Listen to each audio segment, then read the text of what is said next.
Speaker, এখানে কিন্তু আমরা নির্বাচনের আগেও ঋণ খেলাপিদের বিরুদ্ধে কথা বলেছি, ঋণ খেলাপিদের নমিনেশন দেওয়া হয়েছে।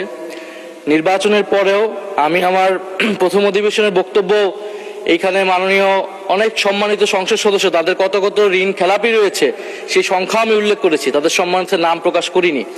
এখন যেই দল ঋণ খেলাপিদের নমিনেশন দিয়ে তাদেরকে সংসদে নিয়ে আসে, এটা তো তাদের দায়িত্ব, তাদের উপর এই দায় চাপায়।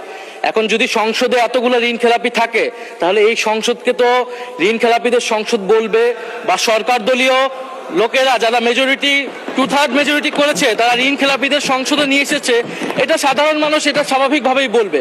আর আমরা সংসদকে সার্বভৌম বলতেছি, এখন এই সংসদে যদি আমরা ঋণ খেলাপি বলতে না পারি এই সংসদে, তাহলে মাননীয় স্পিকার আমরা আর কোথায় বলবো? ফলে মাননীয় স্পিকার, আপনার কাছে অনুরোধ থাকবে যে যদি এই ধরনের শব্দ বলা হয়েও থাকে, সেটা আসলে এক্সপাউন্ড হওয়ার মতো কোনো বক্তব্য নয়।